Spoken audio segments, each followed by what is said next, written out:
That rusty Honda is embarrassing our family. My brother Marcus shouted across the parking lot of the Riverside Country Club, "Get a real car or don't come around."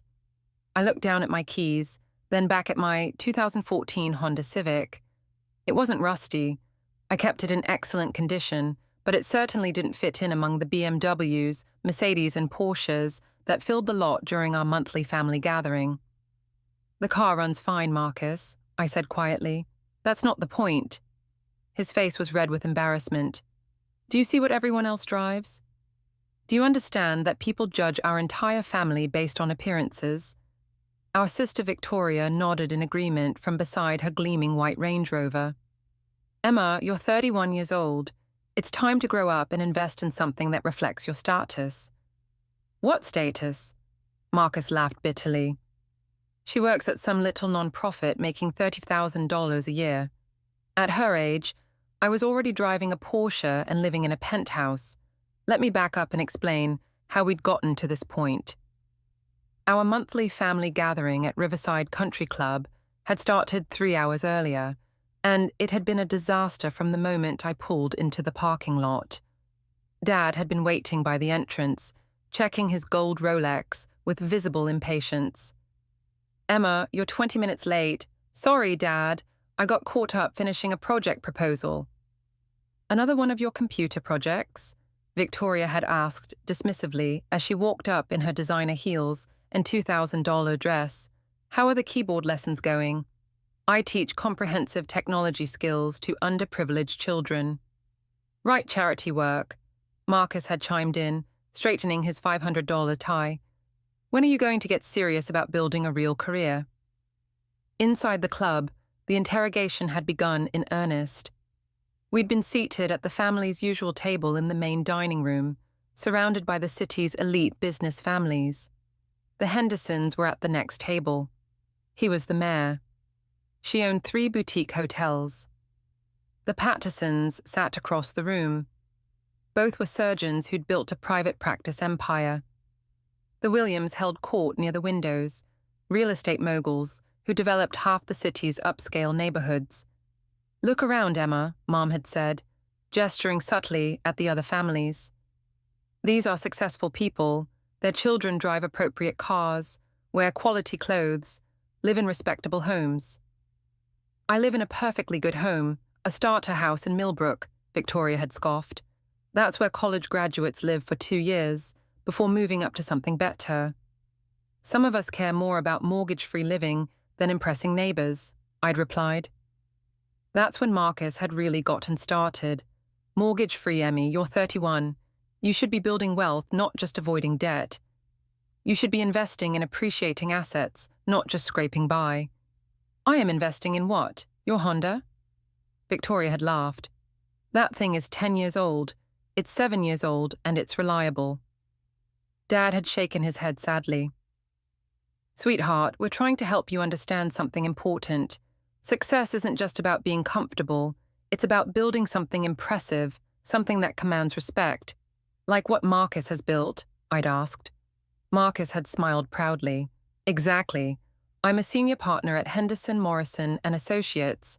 I bill $400 an hour. I drive a Porsche 911. I live in a downtown penthouse, and I'm closing on a vacation home in Aspen next month." "And Victoria?" "I own 3 high-end boutiques in the shopping district," Victoria had announced. "My stores generated $1.2 million in revenue last year." "That's impressive," I'd said genuinely. "Now tell them what you do," Mom had prompted hopefully. "I run educational programs that teach technology skills to children who can't afford computers at home." The table had fallen silent. Around us, I could see members of other prominent families enjoying their conversations about business deals, investment portfolios, and vacation homes. "That's nice," Dad had said finally. "But what's your 5-year plan? What are you building toward?" "I'm building toward helping more children gain access to technology education," Marcus had sighed heavily. "Emma, that's not a business plan. That's a hobby with good intentions." "I disagree. Look, I appreciate that you want to help people," Victoria had said in the condescending tone she'd perfected over the years. But you can't live your whole life as a volunteer. You need to think about your future, your retirement, your ability to contribute meaningfully to society. I believe I am contributing meaningfully by what metric Marcus had challenged. How many people have you employed? How much tax revenue have you generated? What kind of economic impact are you making? I'd started to answer, but Dad had cut me off. The point is, sweetheart, we're concerned about your long-term prospects. Teaching computer basics to kids is admirable, but it's not sustainable as a career. Why not? Because non-profits don't pay well, Mom had explained patiently. Because you're not building any equity or ownership. Because you're essentially limiting yourself to whatever grants and donations you can secure. That's when Mrs. Henderson had walked over from the next table, smiling warmly at my parents. Robert, Linda, how lovely to see you both. And Marcus, congratulations on making senior partner. The mayor was just telling me about the brilliant legal work you did on the waterfront development project. Marcus had beamed. Thank you, Mrs. Henderson. It was a complex transaction, but we managed to structure it favorably for all parties.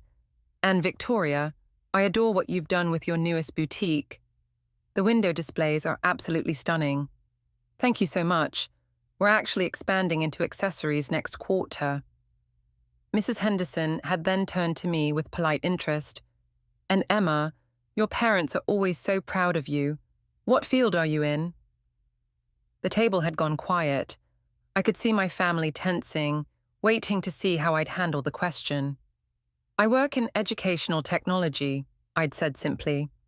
Oh, how interesting. Are you with one of the tech companies downtown? I work independently, focusing on underserved communities. That's wonderful. It's so important to give back. After Mrs. Henderson had returned to her table, my family had looked at me with a mixture of pity and frustration. Do you see the problem? Victoria had asked. When successful people ask about your career, you have to give vague, apologetic answers. I wasn't apologetic. You said you work independently, Marcus had pointed out. That's code for unemployed. I'm not unemployed, but you're not really employed either, Dad had said. You're doing freelance work, project to project, grant to grant. There's no stability, no growth potential, no real business foundation. The conversation had continued like this for another hour, with my family systematically dismantling every aspect of my life choices. My career was unsustainable. My income was inadequate. My living situation was embarrassing. My car was a reflection of failure. The final straw had come when we were leaving the restaurant. At least promise us you'll think about making some changes, Mom had pleaded as we walked toward the parking lot. What kind of changes? Get a real job with a real company, Marcus had said. Something in corporate training or educational consulting. Use your skills in a way that pays properly and buy a decent car. Victoria had added, something that doesn't make people feel sorry for you. That's when Marcus had exploded about my Honda, shouting loud enough for half the parking lot to hear. Now, 30 minutes later, I was driving home with Marcus's red Porsche following close behind me in my rearview mirror. He'd clearly decided that our conversation wasn't finished, probably planning to deliver one final lecture about responsibility and realistic expectations. I lived in Millbrook, a middle-class neighborhood that Marcus and Victoria both considered beneath their standards. The houses were modest, but well-maintained, with small yards and single-car garages. It was exactly the kind of place that successful professionals moved away from as quickly as possible. As I pulled into my driveway, I could see Marcus parking behind me, already shaking his head at the sight of my simple two-story house. It was painted white with blue shutters, had a small front porch, and looked like every other house on the block. Nothing impressive, nothing that would command respect at country club gatherings. Marcus got out of his Porsche and walked toward me with the determined stride of someone who'd spent the entire drive preparing his arguments. Emma, I followed you because we need to finish this conversation. What conversation? The one about your future, about making better choices. He gestured at my house. Look at this place. It's fine for a starter home, but you've been here for 4 years. When are you going to upgrade? When are you going to start building real equity? I own this house outright, Marcus. That's not the point. The point is growth, progression, moving up in the world. He looked at my Honda sitting in the driveway. And that car needs to go. I don't care if it runs fine. It makes you look like you're struggling. I'm not struggling. Then prove it. Show me one thing in your life that demonstrates success. One thing that shows you're building wealth instead of just scraping by. I looked at my brother, who had spent the entire evening lecturing me about appearances and status symbols, who was so concerned about what other people thought that he couldn't see past his own assumptions. Marcus, since you're so concerned about cars, would you like to see my collection? Your collection? He snorted. What? Do you have 2 Hondas hidden somewhere? I walked to my garage and pressed the button on my key fob. The large door began to rise slowly. These are my weekend cars, I said as the door revealed the contents of my garage. Inside the spacious 3-car garage sat a midnight blue Lamborghini Huracan Evo, a silver Aston Martin DB11, and a black Ferrari 488 GTB. The combined value was approximately $750,000. Marcus stood frozen in my driveway, his mouth hanging open, his carefully prepared lecture forgotten. What? How? Where did you get these? I bought them, I said calmly, walking over to run my hand along the Ferrari's sleek surface. With what money? You work at a non-profit, making $35,000 a year. Marcus, you're absolutely right that I work with underprivileged children. What you don't know is that I don't work for a non-profit organization. I own several of them. What do you mean you own them? Future Minds Foundation, Digital Dreams Initiative, and Technology Access Alliance. Combined, we serve over 15,000 children annually across 23 states. Marcus was still staring at the cars, his brain trying to process what he was seeing. But that doesn't explain how you can afford because those foundations are funded by my primary business, the one you've never bothered to ask about, despite dismissing it as computer projects for the past 8 years. I pulled out my phone and showed him the app I'd been working on during family gatherings, the one they all thought was me playing with technology. Digital Learning Dynamics. We create comprehensive educational software platforms for schools, corporations, and government agencies. Our annual revenue last year was $67 million. Marcus's face went completely white. He grabbed onto his Porsche for support. $67.3 million in revenue, with a net profit of $31.8 million. We have active contracts with 1,247 school districts, 89 Fortune 500 companies, and 12 government agencies. I opened the hood of the Lamborghini, revealing the pristine V10 engine. This particular car cost $267,000. I paid cash because I don't believe in financing luxury items. You paid cash for all 3 cars. The Aston Martin was $198,000. The Ferrari was $280,000. I also paid cash for this house, which I had completely renovated and expanded last year. Marcus looked around my property with new eyes, suddenly noticing details he'd missed. The driveway wasn't just concrete, it was decorative pavers that probably cost $15,000. The landscaping wasn't simple.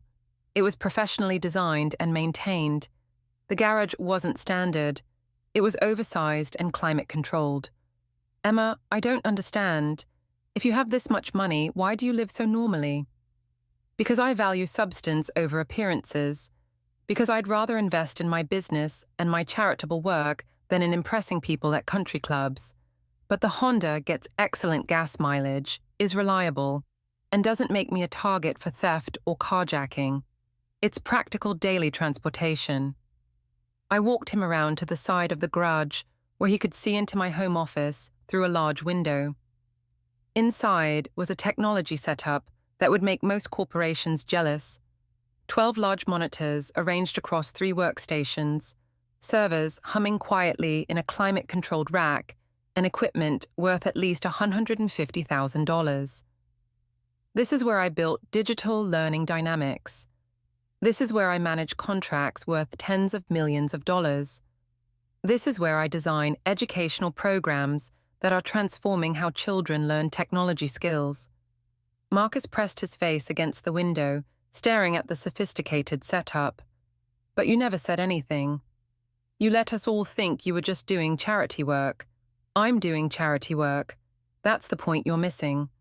My business generates enough profit that I can fund extensive charitable programs while still building personal wealth. My phone rang, interrupting our conversation. I glanced at the screen and saw it was Dr. Sarah Chin from Harvard University. "Excuse me, I need to take this." "Hello, Dr. Chin. Emma, excellent news. The university board has approved your proposal. Harvard will be implementing digital learning dynamics across all our computer science and education programs starting next semester." Marcus's eyes widened as he read the caller ID on my phone screen. "That's fantastic, Dr. Chin. What's the contract value?" $12.7 million over 4 years with automatic renewal options. This will be the largest educational technology contract in Harvard's history. I'm honored. My development team will begin customization immediately. After I hung up, Marcus was staring at me like I was a complete stranger. "Harvard University. You just signed a $12 million contract with Harvard, one of many. We also have active contracts with Stanford, MIT, Yale, Princeton, and Caltech. All the Ivy League schools, most of them, plus major state universities, community colleges, and specialized institutions. Education is a $750 billion industry, Marcus. Technology spending in education grows by 15% annually." I unlocked my phone and showed him our client dashboard. These are our current active contracts. Total value, $347 million over the next 5 years. Marcus sat down heavily on my decorative stone retaining wall, looking like he might faint. $347 million in confirmed contracts. Yes, we also have $89 million in pending proposals and $156 million in renewal options. "Emma, how long have you been doing this?" "I started Digital Learning Dynamics 9 years ago, the summer after I graduated from MIT. "MIT? You went to MIT? Full academic scholarship plus a research fellowship, master's in computer science with a specialization in educational technology." Marcus put his head in his hands. "We all thought you went to State University because when I tried to tell you about MIT, Dad interrupted to talk about your law school graduation, and the conversation never came back to my education." I walked over to the Ferrari and opened the driver's door. "Would you like to see the rest of the property? There are some other things you might find interesting." "There's more." I started the Ferrari. The engine roared to life with a sound that probably woke half the neighborhood and gestured for Marcus to follow me in his Porsche. We drove around to the back of my property, where what appeared to be a small guest house sat among mature oak trees. "What's that building?" "My primary development facility. The home office is for routine administrative work. This is where we create the actual software products. I used a keycard to open the building, revealing a state-of-the-art technology laboratory that looked like something from a major corporation's R&D department. Marcus walked through the facility in complete bewilderment, looking at servers, development workstations, testing equipment, and prototyping stations worth more than most people's annual salaries. This lab cost $3.8 million to build and equip, I explained. We develop and test all our educational software here before deployment. You built a $3.8 million laboratory behind your house. I needed a secure private development environment. Commercial real estate would have been more expensive and less convenient. Marcus stopped in front of a wall covered with patents, awards, and certificates. What are all these? patents for various educational technology innovations, awards from the Department of Education, the National Science Foundation, and various educational organizations, certifications for security, accessibility, and educational effectiveness. He pointed to a framed certificate. Is that you? With the Secretary of Education, last year's National Education Technology Conference, Digital Learning Dynamics, won the Innovation Award for our adaptive learning algorithms. Marcus studied the wall more carefully, reading award after award: Outstanding Contribution to Educational Technology, Entrepreneur of the Year Technology Sector, Innovation Leadership Award, Educational Excellence Recognition. Emma, why have you never shown us any of this? When would I have shown you? Every family gathering is spent listening to you and Victoria describe your accomplishments while dismissing mine as unimportant hobby work. I sat down at one of the development workstations and logged into our company dashboard.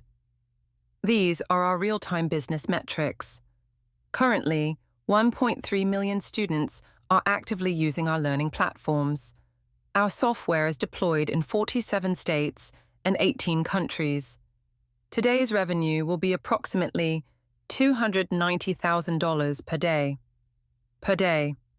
Which means that while you were lecturing me about getting a real job, we earned more than most people make in 5 years. Marcus stared at the numbers scrolling across my monitors. Active users completed lessons, revenue streams, profit margins, and the charitable work. I opened another application. Future Minds Foundation has donated $18.7 million to educational programs over the past 5 years. We've built 47 computer laboratories in underserved schools, provided full college scholarships to 156 students, and trained over 800 teachers in advanced technology skills. $18.7 million in direct charitable giving. Yes, plus the donated time and software licenses, which adds another $23 million in value. Marcus was quiet for a long time, just absorbing the scope of what I'd built. The country club, he said finally. What about it? When Mrs. Henderson asked about your work and you said you worked in educational technology, I was being accurate. I do work in educational technology, but you made it sound so small, so unimportant. I made it sound honest. I didn't feel the need to announce my net worth to someone I barely know. What is your net worth? I considered the question carefully. Between the business valuation, real estate holdings, investment portfolio, and liquid assets, approximately $94 million. Marcus made a choking sound. $94 million. It fluctuates based on market conditions and business performance, but yes, that's the current estimate. Emma, you're worth $94 million, and we've been treating you like a charity case. You've been treating me like someone whose work doesn't matter because it doesn't produce visible status symbols. My phone buzzed with a text message. I glanced at it and smiled. What is it? The Department of Defense. They want to discuss adapting our educational technology for military training applications. Potential contract value, $47 million. The Pentagon wants to hire you. Educational technology and training technology use very similar frameworks. Our adaptive learning algorithms could revolutionize how the military trains personnel. I showed him the text message, which included a request to schedule a meeting with senior officials at the Pentagon. This would be our first major government defense contract. It could open up an entirely new market segment. Marcus looked around the laboratory, finally understanding the scale and sophistication of what I'd built. When you were working on your laptop during family dinners, I was usually reviewing contract proposals, managing development projects, or communicating with clients. The work doesn't stop just because it's Sunday dinner. And when we told you to stop playing with computers, you were telling a multi-millionaire CEO to abandon the business that was generating more revenue in a month than most people see in a lifetime. We walked back toward the house where my 3 supercars sat gleaming in the garage, like a very expensive rebuke to every assumption my family had made about my success. Emma, I owe you the biggest apology of my life. Yes, you do. We've been completely wrong about everything. About your work, your success, your choices. You've been so focused on what success looks like from the outside that you never bothered to find out what it actually looks like on the inside. Marcus looked at his red Porsche, which suddenly seemed much less impressive parked next to my collection. Your Honda is practical daily transportation that doesn't draw unwanted attention or make me a target for theft. When I want to enjoy performance driving, I have options. And your house is paid for, customized to my needs, and provides the privacy and security necessary for running a multi-million-dollar technology business. And your clothes are comfortable and appropriate for my work environment.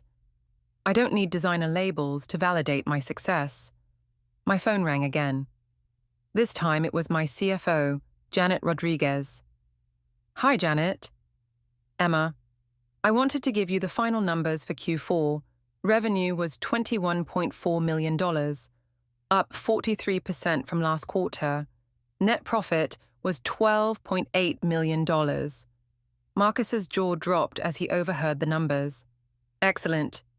What's our cash position? $31.7 million in liquid assets, plus the $18 million in the expansion fund. Perfect. Go ahead and authorize the new East Coast facility already in progress.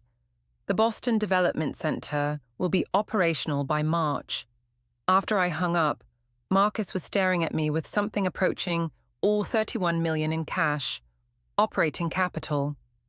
We maintain significant liquid assets to fund expansion, handle large development projects, and weather any economic downturns. And you're opening another facility, our third major development center. We have the main facility here, a secondary center in Austin, and now Boston. The East Coast location will help us serve our Ivy League clients more effectively. Marcus sat down on my front steps, overwhelmed by the scope of everything he'd learned. Emma, how can we ever make this up to you? How can we apologize for years of treating you like a failure when you were building an empire? I considered his question carefully. You can start by understanding that success comes in many different forms. You can stop judging people's worth by their possessions. And you can recognize that the most successful people often don't need to advertise their achievements. What else? You can acknowledge that my work helping children gain access to technology education is not just valid but vital. The students we serve today will become the technology leaders of tomorrow. Done. Absolutely done. And you can stop being embarrassed by my Honda. It's a reliable car that serves its purpose well. Marcus laughed. The first genuine laugh I'd heard from him all day. I promised never to complain about your Honda again. My phone buzzed with a text from Victoria. Marcus, what's taking so long? Did you finish explaining to Emma why she needs to get her life together? I showed Marcus the message. What should I tell her? He asked. Tell her that I'll be happy to discuss my life choices at next month's family gathering, and tell her I might drive something different to the country club. Which car will you take? I haven't decided yet. Maybe the Lamborghini. It's been a while since I took it out for a proper drive. Marcus looked back at the garage, where 3 supercars worth $750,000 sat waiting. The family is going to be shocked. Good.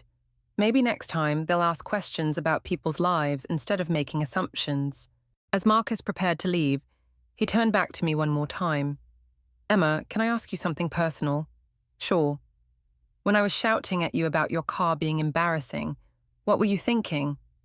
I smiled, remembering my exact thoughts from 3 hours earlier. I was thinking that you cared more about impressing strangers at a country club than you did about understanding your own sister's accomplishments. And now I'm thinking that maybe this family can learn to value substance over appearances. Marcus got back into his Porsche, which looked significantly less impressive than it had when he'd followed me home. Emma, yes. Thank you for not giving up on us, even when we gave up on you. As I watched his taillights disappear down Millbrook Drive, I realized that sometimes the best response to judgment isn't argument or explanation. Sometimes it's simply letting people follow you home and discover how wrong their assumptions have been. My phone started ringing almost immediately. First Victoria, then Mom, then Dad. Marcus had clearly made some urgent phone calls. I let them all go to voicemail. Tomorrow would be soon enough for conversations about respect, success, and the difference between appearing wealthy and actually being wealthy. But tonight, I was going to take the Ferrari for a drive through the city with all its windows down and its engine singing just because I could. After all, when you've built a $94 million fortune by age 31, while simultaneously running charitable programs that have helped 15,000 children, you've earned the right to enjoy your success, even if you prefer to keep it quietly parked in an unassuming garage.